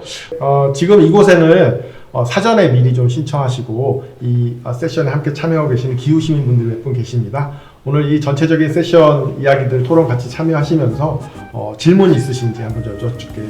혹시 질문 있으신가요? 네, 안녕하세요. 저는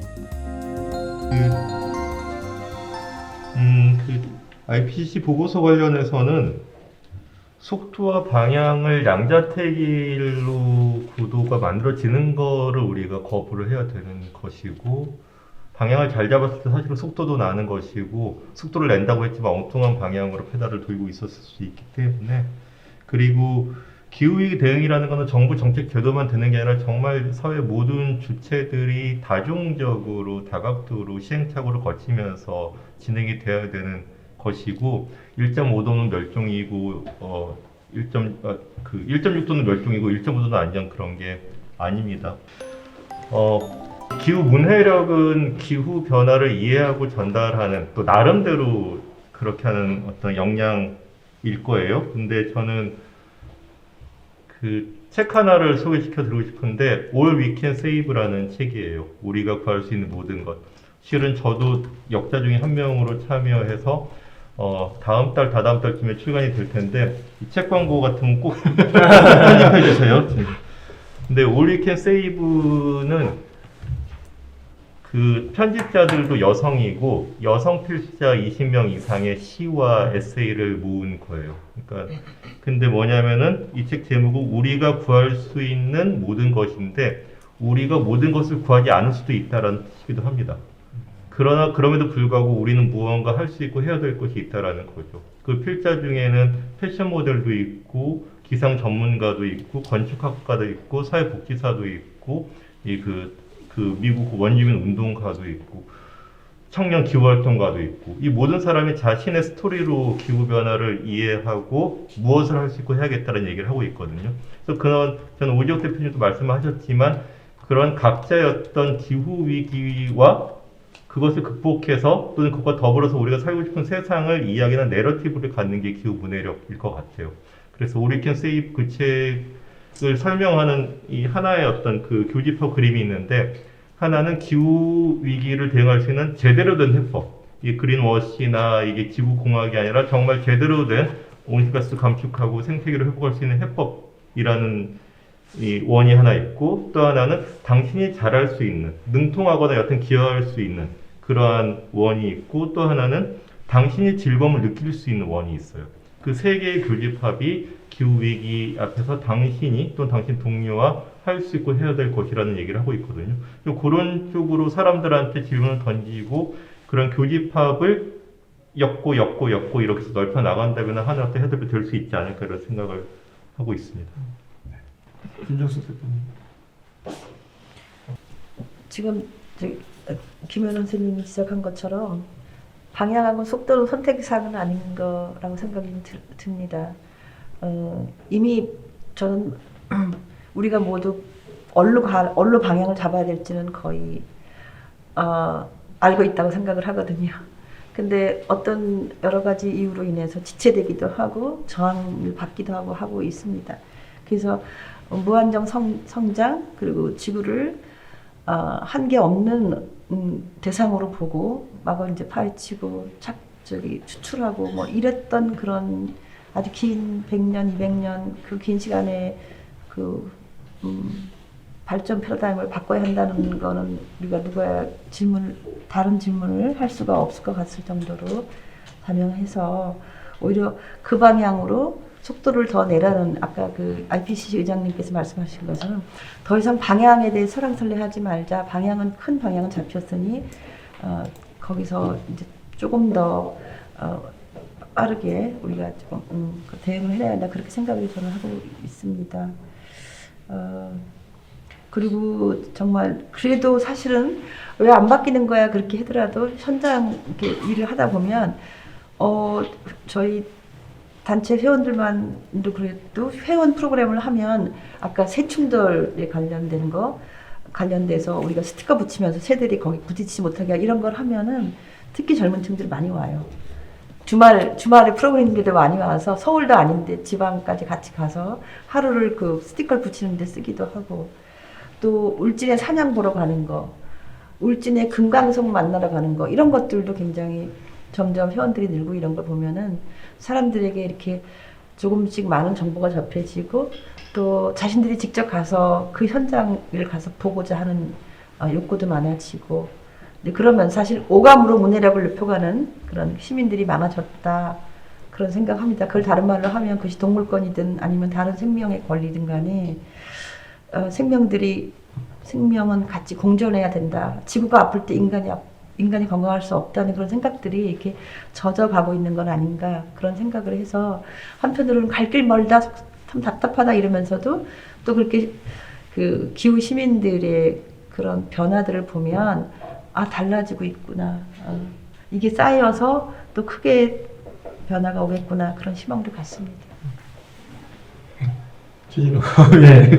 뭐 속도냐 방향이냐 뭐 되게 논쟁적인 거고 양자택일 할 수 없는 부분이지만 오늘 토론에서 생명권 운동에서 우리가 지향해야 되는 부분을 굳이 좀 꼽아서 입장을 걸자면 방향이지 않을까 싶어요. 어차피 전체 기후운동 진영과 우리 운동의 그 추진 과정 속에서 여전히 이 생태보존운동은 좀 마이너 쪽에 속해 있고 배제된 부분도 있고 어쨌거나 우리가 기존의 생물 다양성을 주류화해보자고 10여 년 전부터 요구도 했고 부르짖어 봤지만 항상 뒤처져 있고 주류가 안 되고 있잖아요.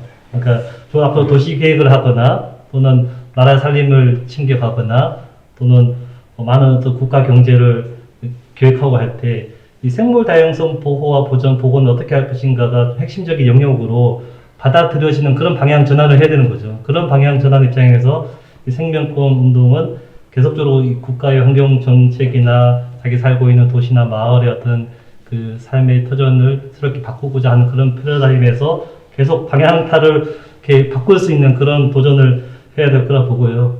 당장 그런 것들이 정말 국가에서 잘 세팅을 하려면 헌법도 바뀌어야 되잖아요. 헌법에서 자연과 생명의 권리를 보장해야 될 거고 실제 많은 그런 개별법에서도 이런 우리가 흔히 볼 수 있는 생물들에 대한 이 법적인 그 권한이 주어져야 되는데 뭐 길고양이 처벌 관련해서도 소위 말로 이제 더 이상 이제 고양이나 이런 동물들이 물건이 아닌 시대잖아요.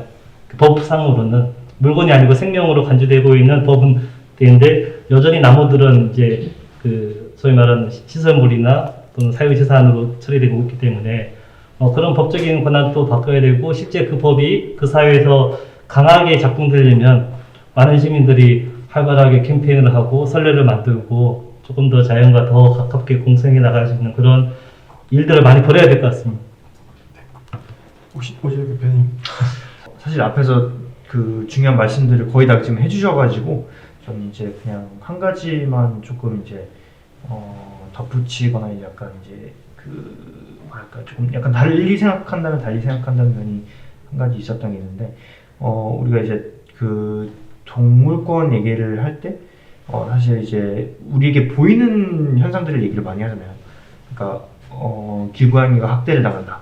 아니면 어떻게 보면 이제 기존의 환경운동을 해왔던 경우에는 이제 생태계가 어떻게 이제 파괴되고 있는지에 대해서 이걸 어떻게 재자연화하고 복원하고 할지에 대해서 얘기를 많이 하는 것 같은데 그런 멸종 위기종이든 아니면 우리 옆에 있는 이제 도시에 있는 그런 이제 주변에 있는 동물들뿐만 아니라 사실 이제 되게 이제 체계적이고 집단적으로 우리가 감금하고 또 계속 소위 말하는 생산을 해내고 또 이제 학살을 하는 이제 지금의 이제 공장식 축산에 대한 법적 규제 그리고 사실 이거를 더 이상은 하면 안 된다에 대한 합의를 만들어내는 게 저는 이제 굉장히 중요하다고 생각을 하고 있어요. 축산업뿐만 아니라 사실 이제 그리고 이제 다른 부분에서도 이제 비슷하게 양상이 나타날 텐데 우리가 근본적으로 이 질문에 대답을 하지 않고서 생명권에 대한 얘기를 할 수 있을까? 우리가 지금 육식지향적인 이 분화를 육식지향적인 것뿐만이 아니라 사실 어딜 보더라도 눈을 돌리더라도 사실 동물들의 비인간 동물들의 자원화 혹은 이제 그걸 이제 옷으로 만들든 아니면 뭐 식량으로 쓰든 아니면 어쨌든 이게 굉장히 수단화되는 그 모습들을 우리가 보면서 사실 이걸 용인하고서 기후운동을 할 수 있나라는 근본적인 의문도 들고요. 생명권을 얘기할 수 있나 그런 얘기도 많이 듭니다. 그래서 그런 것들을 먼저 이 공장식 축산과 이 육식 그리고 이제 종차별에 대한 이 모든 것들을 전환하고 또 이제 진정한 이제 생명권을 위해서는 사실 동물 해방이 돼야 된다는 생각이 좀 같이 많이 들었어요. 감사합니다. 이제 저희가 토론을 이제 마무리해야 될 시간인 것 같습니다. 오늘 기후 시민분께서 질문 주신 게 워낙에 또 핵심적인 내용들이어서 어쩌면 마무리 발언을 대신할 수도 있을 것 같은데요. 혹시 그래도 이거는 좀 아쉽다, 이 얘기를 한마디 더 하고 싶으시다, 뭐 이런 말씀 있으시면, 네. 혹시 김현우 의원님?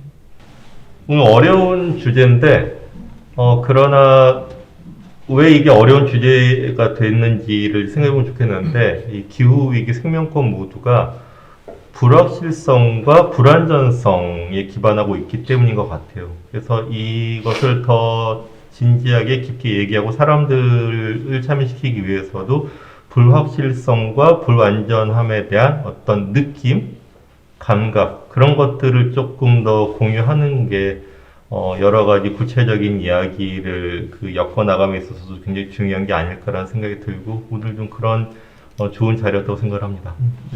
저는 이제 문득 지금 방금 이제 들었던 생각은 어디 한번 좀 그냥 약간 도시 말고 그냥 자연에서 농촌에서 한번 이제 좀 살아보는 이제 경험을 해야겠다. 그래야 사실 이제 약간 그런 거 있잖아요. 이제 광활한 대지에서 바람을 느끼며 이 자연과 하나가 되는 그런 경험을 사실 몸으로 직접 하지 않는 이상 뭐 아무리 이제 그 토마스 벨이 굉장히 좋은 책들을 읽는다고 하더라도 우리가 이거를 머리로만 이해하는데 그치고 사상가가 되고 뭐 이론가가 되고 그러려고 운동을 하는 거는 아닌 것 같아서 아무래도 이제 직접 이렇게 경험하는 것들을 앞으로 이제 활동가들도 좀 해보면 좋겠다는 생각이 들면서 이제 한번 휴가를 내가지고 갔다 와야겠다는 생각이 드네요. 네, 고맙습니다. 저희가 살면서 인간에게도 우리가 헤아릴 수 없이 많은 생명이 있다는 것을 잊고 사는 것 같아요.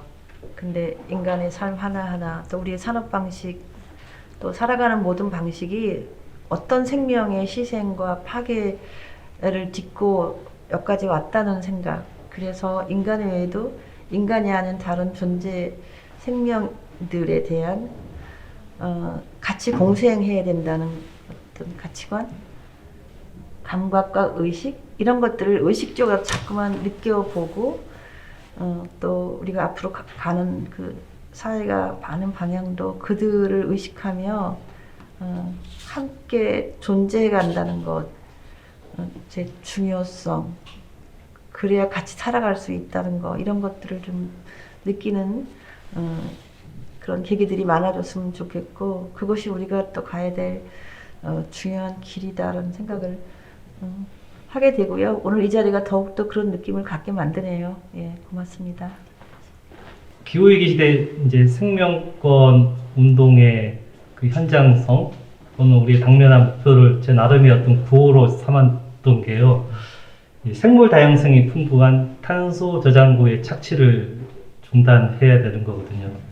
근데 사실 그게 우리가 살고 있는 시민들 입장에서는 그게 잘 눈에 안 보이죠. 어떤 산이, 어떤 습지가, 어떤 갯벌이 막 훼손되고 사라지고 있는지.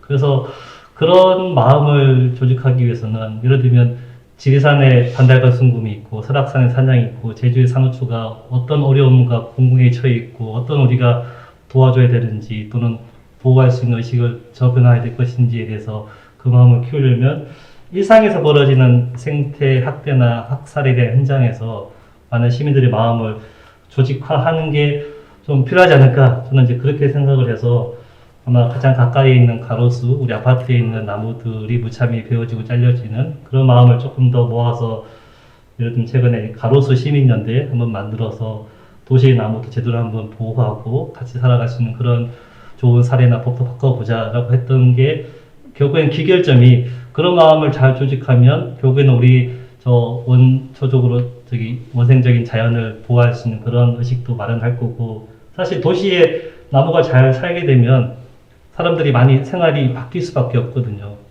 왜냐하면 도로에 있는 나무들이 더 잎을 많이 달게 하고 건강하게 살려면 공간을 내어줘야 돼요. 그러면 차도를 줄여야 되고 도로가 줄어들어 가면서 뭔가 좀 숲속의 도시로 뻗어가는 것이 결국에는 이 뭔가 차량 위주의 도시계획 또는 재개발, 재건축 위주의 도시계획을 바꿔낼 수 있는 중요한 또 기점이 될 수도 있어서 그런 측면에서 좀 이렇게 많이 확대할 수 있는 캠페인을 하고 있습니다. 그런 의미에서 좀 많이 같이 도와주시고 참여해 주시면 좋겠습니다. 네, 감사합니다. 사실은 저희 이런 녹화나 영상 촬영에 익숙하지는 않은데 그리고 또 마스크까지 쓰시고 이렇게 발표하시고 하시면 너무너무 힘드셨을 텐데요. 긴 시간 동안 너무 고생 많으셨고요. 또 긴 시간 또 함께 참여해주신 시민분들께도 감사드립니다.